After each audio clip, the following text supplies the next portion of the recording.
Hi everyone, I'm Joanne with Newegg TV and I'm excited to bring you this unboxing of this GIGABYTE Z87X-UD5 TH motherboard. There are a couple things I'd like to go over the box before taking out the motherboard and the rest of the accessories.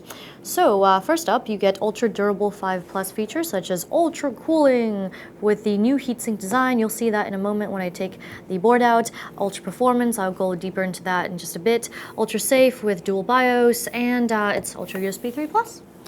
Now let's flip it around to the reverse side. Now let's start off in this corner here. You get dual Thunderbolt ports, and basically each Thunderbolt channel supports 10 gigabits per second of full duplex bandwidth and concurrently supports data over PCIe and video over DisplayPort with a single cable. And you can, it also has triple monitor support. And below that, it says that International Rectifier. It brings you all digital power delivery design. So it's the new digital PWM design. Sorry about that. It replaces the multi-chip driver MOSFET design, which makes it much more efficient, delivering more power per module. Moving along, you get 15-micron gold-plated CPU socket. Durable black solid cap, so this board basically is a very solid construction all around. And also down here you get this red USB 3 internal header, which I will also show you on the board. You get this on-off charge 2, which is quick charge for your mobile devices. Nice little touch that they've added to this board. And one more thing is that you get 2 times copper PCB. Ooh. Here is everything that comes in the box, including the motherboard, of course, but first I will take a look at the user manual. So here is a very detailed look at your motherboard. Just flip to a few pages, how to install everything. And there's even, hold on, some BIOS settings, teaching you how to use it and everything, how to configure your RAID setup, SATA. Also, on page 130, because I'll just go over this now, is where your debug codes are. So there's a debug LED on the motherboard, which can be quite useful. So when it flashes a certain code, you'll know exactly. It's on page 130. So you know exactly what is wrong with the motherboard. Go ahead and fix that. So there's that. There's a multilingual installation guide too. And here, what do we have here is the 8 series utility, the Intel 8 series utilities. Although you should probably download all of your drivers and all that, also a more utility driver disk online. They'll have all the updated drivers on their website, so go ahead and look for it there. And over here we have a GIGABYTE badge. This Sli Bridge, flexible. And so you can do 2-way NVIDIA SLI configurations as well as 2-way AMD Crossfire, but that is not included. And next to that, you get a foam padded I/O shield, color-coded as well. I like that.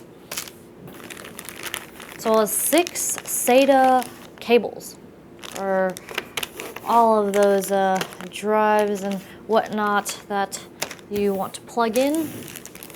And here is the external antenna for the wireless, right here actually, the wireless communication module on the motherboard. I will go more into detail about that in a little bit. Just plug this into the side of the motherboard here and find a place with a good signal.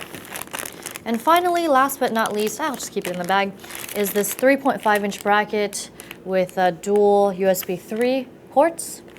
Basically with the 20-pin USB 3 header. So you can go ahead and install this into a 3.5-inch bay on the front of your case and go from there if you need some more ports. Let's start off with a look at the PCB. As you can see, it has a matte black finish, pretty clean look throughout. And it looks like by these Phillips head screws that you can remove the heat sinks on the power delivery and chipset. So let's turn this around. Ta-da! Mostly this kind of like matte black finish also in the front, and you get some chrome and red accents on the heat sinks, but that's basically the general color scheme. So I'm gonna first go over the CPU socket here. you get the LGA 1150 CPU sockets. This is for the Intel's 4th Gen Core processors, aka Haswell. And once again, it's 15 micron gold plated. Let me see if I can remove this for you. Ta-da, there it is. Actually, I'm gonna use this pen. It's much easier to point at things. Okay, so moving on from that, well actually I want to talk about the support. So this board has support for Windows 8.1, 8, and 7, and the form factor is ATX. So it's 30.5 centimeters by 24.4 centimeters. So right here you get these heat sinks over the power delivery. And you also get a heatsink over the Intel Z87 Express chipset. So over here you get 4 1.5 volt DDR3 DIMM sockets. Be sure before you install the memory, let's say you're only installing 2 or whatnot, to refer back to the manual to see which of the slots that you will slot in the DIMMs. And these 4, they support up to 32 gigs of system memory. This is total of the 4. However, if you're running Windows 32-bit OS, there is a limitation. It's not beneficial to install more than 4 gigs of memory. You also, of course, with Haswell, you get dual-channel memory architecture, and you get support for DDR3 1600 and 1333 megahertz memory modules. You also get support for non-ECC and XMP, which stands for Extreme Memory Profile memory modules. All right, let's take a look at the wireless memory module, which is located right here. It is currently slotted into the mini PCI Express slot right here. So a little more about this. It's compatible with 802.11 A, B, GNN, and AC, supports 2.4 and 5 gigahertz dual band, as well as Bluetooth 4.0, 3.0 plus HS, 2.1 plus CDR, and support for 11 AC wireless standards and speeds of up to 867 megabits per second. So a lead right here that runs to where the antenna are, where you connect the external antenna. So moving down from there, we have the expansion slots. So first up, you get this PCIe X16 slot running at X16. And if you're only installing one PCIe card, use this slot. Because over here is the X16 running at X8 PCIe slot. So if you populate this slot here, since it shares bandwidth with the X16 slot, it'll be running, this X16 slot will be running at X8. And with X4, very similar. If you populate this slot, X16 will run at X8, X8 will run at X4, and yeah. So also these two are the PCIe X1 slots, and right here is the PCI slot, and this is interesting. I was like, what is this? This is basically a slot for future expansion only, so that's what Gigabyte says. And one last thing about the PCIe is that the X16 slots are PCIe 3.0 and the X1 slots are PCIe 2.0. Now let's take a look at some of the internal headers and connectors on this board. We'll start off with the power. So you get 8-pin CPU power here, supplies power to the CPU, and the 24-pin main power connector. Also over here, I don't think I've seen this before, but I haven't done all that many motherboards, is this, this is the PCIe power connector. This is useful because if you have 2 or more graphics cards installed, you could use a SATA power from the PSU to connect it to this for more stability, and basically it just provides auxiliary power to the onboard PCIe X16 slots. Alrighty, moving forward, let's talk about the debug LED. I mentioned that when I went over the manual right here, once again, page 130 for troubleshooting. But let's bring it wide and take a look at the 7 fan headers. That's right, 7. And they're all 4-pin PWM. So let's take a look at the first 5, shall we? The system fan headers. One of them is right, oh, I'm sorry. First one is right here, above the X16 slot. And the second one is right here. Third one right here.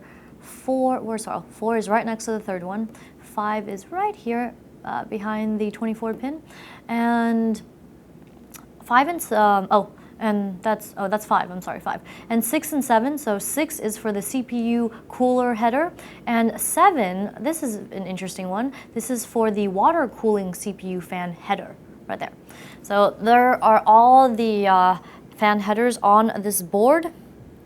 Moving down back to the bottom here, see this colorful diagram, refer back to the manual please, or they actually have it listed here for where to plug in your power reset, status indicators from the case, you know, like the front panel connectors go here. And over here is the front panel audio header for connecting perhaps HD audio or AC97 audio. Moving on from that, let's take a closer look here. So you see there's a 2-pin here and a 3-pin right above the audio header. The 3-pin one is the SPDIF, but I'm just going to call it SPDIF for short. So this is the SPDIF in header, the 3-pin one, to connect an audio device that supports digital audio out via optional SPDIF cable. SPDIF cable. Yeah. Okay, and this is the 2-pin one, which is the SPDIF out header, which connects a SPDIF digital audio cable, which is usually provided by the expansion cards for digital audio out from your motherboard to like graphics cards or sound cards and the like. All right, so moving along from those, we have the USB 3 and USB 2 headers. So here's one of the USB 3 headers, and here's the other one in red. This is for the Quick Charge 2 that I mentioned on the box. Just wanted to show you what it looked like. And here are the 3 USB 2 headers. Now, each of these headers can power 2 USB ports. So above the front panel header here, you see these 2 pins? So what this is the clear CMOS jumper. So you use a metal object to touch the 2 pins for a few seconds so that you can clear the BIOS configs and reset CMOS values to factory default. Very useful. And since we are here, we might as well talk about the Cmos battery right here. This is the battery that provides power to keep the values such as the BIOS configs, date, time in the CMOS when the computer is off. So it's a good idea to replace this battery when the voltage levels are low so that the values stay current and accurate. Also, moving from the battery, I wanted to go over the other headers. So let's move it down here again. Right here, next to this USB 2 header, you have the COM header, or serial port header, and this just provides one serial port via an optional COM port cable. And next to that is the TPM header, which stands for Trusted Platform Module. Just TPM is an international standard for secure crypto processor. I won't go too much into detail on that. You probably know what it is. So in this cluster here, you get this big red power button and a tiny blue reset button, and this black button is the, what is this? This is the clear CMOS button. And over here are the voltage measurements. You could look back to the manual to see how you can measure the component voltages, could be very useful. And basically what this setup is for power reset is so that you can, let's say if you have an open chassis or something, you're just doing some testing, it's easy to access the power and reset. And in this little group here, you get your BIOS switches. Very handy. So the BIOS SW switch, which is the one on the bottom here, you'll notice both have a 1 and 2. So when it is on the 1 position, which is the BIOS SW bottom one, you boot from the main BIOS. And the 2 position is you boot from the backup BIOS. This is good so you can use the different BIOS for boot up or overclocking, so you don't just damage one and then it's just all over. And then next to that is the SB switch. So 1 position is dual BIOS, and the 2nd position is single BIOS. But I'll just switch it so you know what it's like. There it is. Now just traveling down south here, next to the battery button. I totally forgot earlier, but here are the 2 BIOS LED indicators, so you know which one you are in, the main or the backup. And finally down here, I just want to throw a little shout out to the ITE I/O controller chip right here. Here's a closer look at the SATA ports, and also a closer look at the PCI power connector here that I mentioned earlier. But moving on to the SATA ports, so you see these 6 black ones? These are controlled by the Intel Z87 chipset under the heatsink here. And all 6 of them are SATA revision 3 6 gigabits per second connectors, and they are also backwards compatible with SATA revision 2 and SATA revision 1, and this setup supports RAID 0, 1, 5, and 10.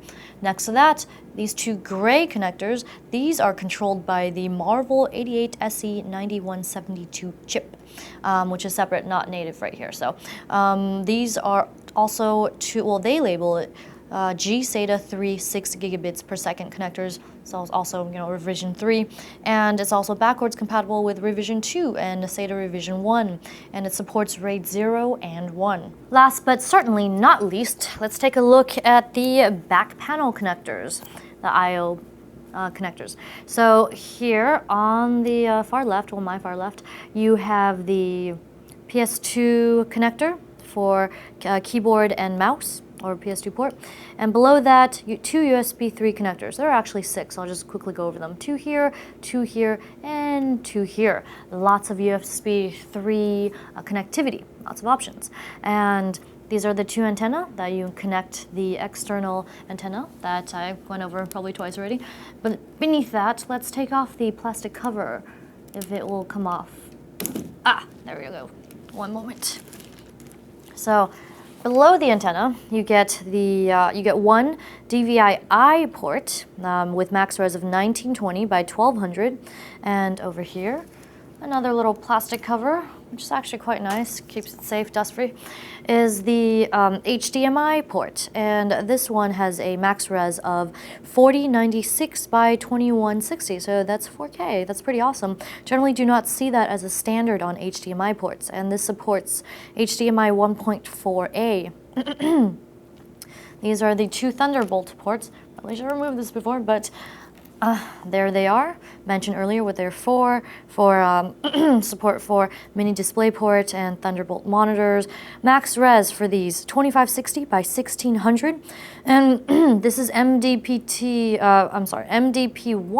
and MDP2. I'm saying that because when the monitor is connected to the MDP2 port, the Dvi port right here will become unavailable. And finally, we have, let's not forget the LAN actually. So you get an Intel Gigabit Ethernet LAN chip for the RJ45 port. And finally, we have the cluster of audio connectors. But first, a little bit about what kind of audio you get.